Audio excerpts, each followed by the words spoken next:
In a world that is completely obsessed with being seen, with racking up followers and getting noticed, have you ever stopped to ask, what really matters?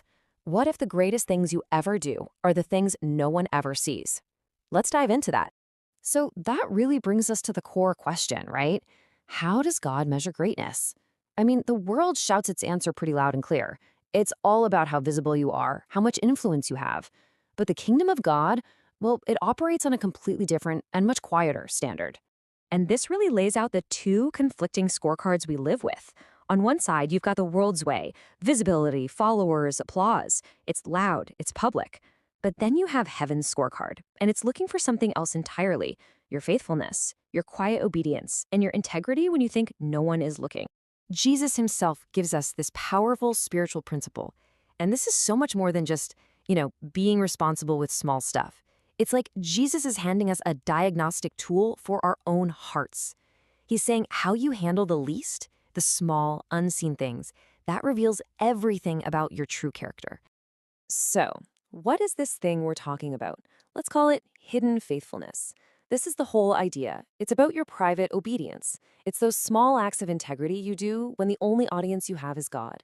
It's the quality of your heart when your faith is totally invisible to the world. So what does that actually look like day to day? Well, it's the quiet choices. It's that private prayer when no one's around to be impressed. It's those small acts of integrity, like telling the truth when a small lie would be easier. These are the moments with absolutely no earthly reward, but believe me, all of heaven celebrates them. Okay, but this whole idea of hidden faithfulness isn't just about building good character for today. This is where it gets really interesting, because it all points to something much bigger.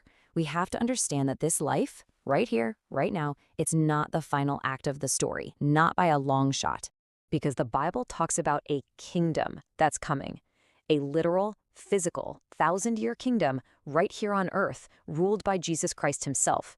And Revelation says that believers will actually live and reign with him. Now, this isn't just a nice metaphor. It's a future prophetic reality. And this is the mind-blowing connection between our quiet, hidden lives today and that future kingdom. Our present life, it's the training ground. It's the preparation for future authority. God is watching. He's testing. He's seeing who can be trusted to rule with his son. Jesus told a story that makes this crystal clear, the parable of the talents. And notice what the master says. He doesn't say you were brilliant over a few things or you were popular. He says you were faithful. That one quality, faithfulness in the small things, is the non-negotiable prerequisite for getting authority over the big things. So you see the pattern here, right? It's a clear two-step progression for what you could call kingdom promotion. Step 1, be faithful over a few things now, the small, hidden acts of obedience. And that directly leads to step 2, becoming a ruler over many things in the kingdom to come. And this is for anyone out there who feels overlooked. If you are serving faithfully and getting zero recognition for it, please hear this. Your hidden season is not being wasted. It's not pointless. What feels like obscurity to you is being recorded in heaven as your leadership training. So this all boils down to one really tough, really honest question we have to ask ourselves. This is that heart diagnosis we talked about. What does my faith really look like when nobody is watching? Who am I when the only person I have to answer to is God?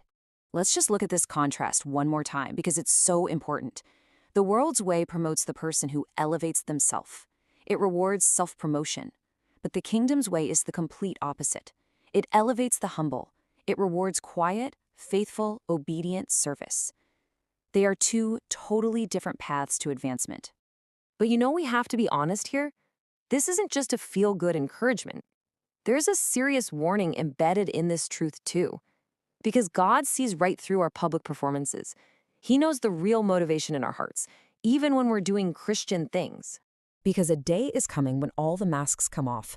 The Bible is clear that future events will reveal the difference, the massive difference, between those who served Christ to get applause from people and those who served him simply because they loved him. All appearances will fall away and only true faithfulness will be left standing. So, let's bring this all home. The main takeaway is this. Every single hidden act matters. Every small choice to do the right thing, every quiet moment of obedience when no one would have known otherwise, none of it is wasted. It is all building something eternal. I really want this to sink in. If you're in one of those quiet, difficult, hidden seasons, remember this promise. God is not wasting it. He is using this exact time to shape your heart, to forge your character, and to prepare you for your role in His coming kingdom. And in the end, this is the only applause that matters. Can you imagine standing before the King of the universe, and He looks at you and says, "Well done, good and faithful servant." That one sentence from Him will outweigh 1 billion likes, 1 million followers. It'll outweigh a lifetime of earthly fame. So we end with this final thought. When you look back on your life from the other side of eternity, what's the story going to be? Will it be a story of chasing the world's scorecard? Or will you see with total clarity that the quiet, hidden, faithful life you lived was actually the most important work you ever did because it was your preparation for the kingdom?